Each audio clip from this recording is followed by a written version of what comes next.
Chris Lynch News with ePark Canterbury at 2 locations, Logistics Drive and Parking Island off Russie Road. eparkcanterbury.co.nz. Christchurch Deputy Mayor Pauline Cotter, it's nice to see you. How are you? Very well, thanks, Chris. Nice to see you too. How are you doing? I'm not bad. Keeping the winter ills away? Well, only just, to be honest with you, but I'm wearing a new jacket for you today, so I hope you like my new attire. The public can finally have their say on Cranford Street. There's so much we can talk about this when it comes to what people want and what they don't want, but just explain briefly what were the issues with Cranford Street and what can people do in terms of having their say?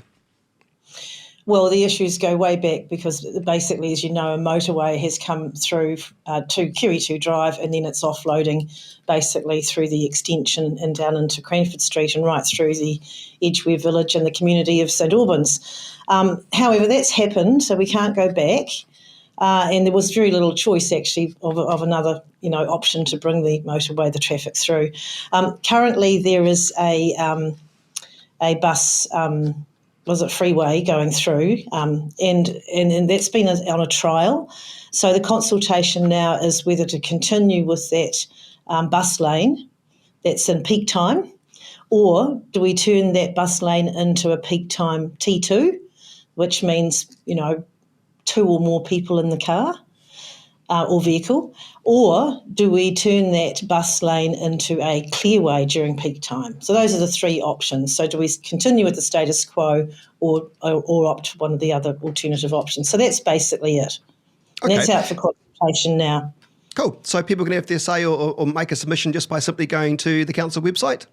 Yeah, they can. And in fact, they can make a really quick one in this case. They can just click 1, 2 or 3, whichever option they want. But we do prefer that people actually give us a reason for what they're thinking because it actually helps with decision making. It's not really a vote per se, but of course the numbers do give sway. But we do want to understand the rationale. So, the thing is that you might think that a clearway or a T2 might ease the traffic congestion, but it might not. It might actually attract more cars. So we rely on the traffic modelling for that, and we'll get guidance on that when we come to make the decision. I think it's around November. So it's basically whether we continue with the status quo or make some changes. Okay, so if people want to have their say, make sure you make a submission to the council. It sounds easy enough. Now, talk to me about this $1 million environmental fund. I wouldn't mind a slice of this. What is this for, Pauline? Oh, this is a new contestable fund we set up through the long-term plan this year. $700,000 for the first 2 years, and then it will be $1 million a year after that. So it's a contestable fund to help council to partner with communities who are delivering awesome work in the community for environmental benefits. One particular person that comes to mind is David Newton, who's doing the Eco Action Project. So he's working with it's quite a few high schools now and primary schools. They're actually growing the trees at the school from seedlings. Nice. That's nice. Locally sourced, from seeds, sorry. They're growing them up to seedlings and then to plantable size. And then they organise planting days out mainly in the red zone and all around the city. That would be a prime example for this fund to help support that group. There's all sorts of other groups out there doing this sort of work, but we want to get in behind them. They're all eligible to apply to this fund. So I think it's really exciting stuff.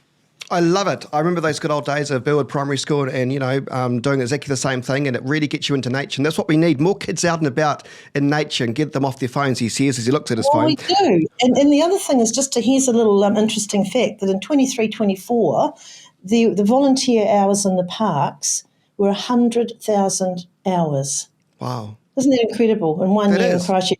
That number is growing every year. So they don't just do the plantings, they're also getting involved in trappings and monitoring wildlife and all sorts of really exciting stuff like that. And, people told us in the LTP that this was really important for them, that Christchurch environment is really important. So to nurture it, grow it, repair it, and like you say, it's the kids, get the kids on board, really important. So it's quite exciting. It is. Let's discuss, the council is bringing back in-house the parks and maintenance contracts, is it? That's right. Yep. So previously we've had, other companies doing certain segments of the work. So you might have one company, I'm not going to go into naming companies here, but you might have a company who mows the lawns, another one empties the rubbish bins, for example. Now, one of the biggest complaints we do get at parks is the rubbish bins. And you might have the person on the lawnmower drives past a full rubbish bin and goes, oh, that's full, and carries on. Bringing it in-house, I mean, we have a lot of complaints around St Albans Park, for example, about that. Bringing this in-house means it's one team someone might be mowing the lawn, they'll drive past the bin and they'll fix that. So they'll get their, teammate to come and fix that immediately. So those are some of the advantages. There'll be about 120 in the team, but they'll be working with volunteers as well, and also working in a community board areas, so it's more local. The teams are broken up into areas around the city, aligning with the community board. So that means that the community boards will have more of a direct, contact with the teams, so we can get more, local response quicker. That sounds good to me. Exciting. And the other really good thing about it is that the one team, or all the teams can mobilise to one team, like they did at Lancaster Park a couple of weeks ago when they had a big planting day, and they planted 5,000 plants in a couple of hours. So that's another advantage. They can all pull together and concentrate on one place, and also align with volunteers as well.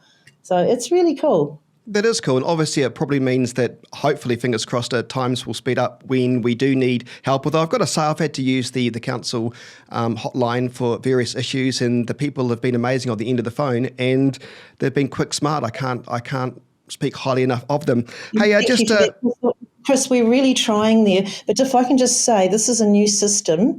It's coming into play kind of now. It takes a while to ease into these things, and we're also coming into spring.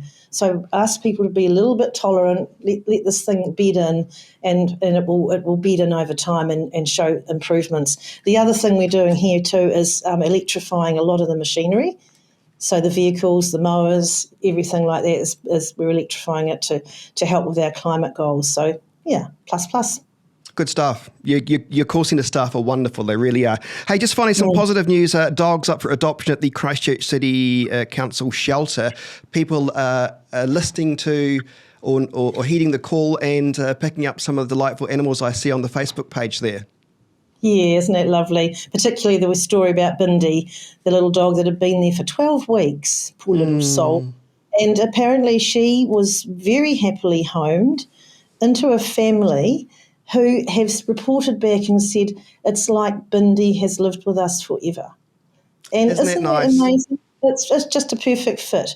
So the people at those dog shelters really do need medals. They do an incredible job. So that's a really good news story. If I can just add to that too, that we did have a little bit of engagement on the dog bylaw, which we're reviewing. People have fed back. We'll now be going out for a consultation. I'm not sure of the date on that, but keep your eye out. Looking at things, comments from people about dogs, about where they shouldn't go. Should they be on a lead if they are a long lead, short lead? Should they be in reserves? Should they be around the estuary? Should they be able to run free in the red zone? All these sorts of questions. So do watch out for that, because we want feedback on the dogs. And I personally, I'm really supportive of the ECAN idea of dogs on buses, with controls, of course. I mean, that's ECAN's thing, but I want us to be a dog-friendly city, but I also want our dog owners to be responsible and to be able to control their dogs. So these things go hand in hand. But the whole dog awareness thing, I think, is a very important issue for Christchurch. I'll be keeping an eye out to make sure Barzi can go somewhere where she wants to go. That's my dog. Pauline Cotter, Deputy Mayor of Christchurch. Nice to see you. Thanks so much for your time. Oh, you too, Chris. Thank you. Have a good day. Cheers.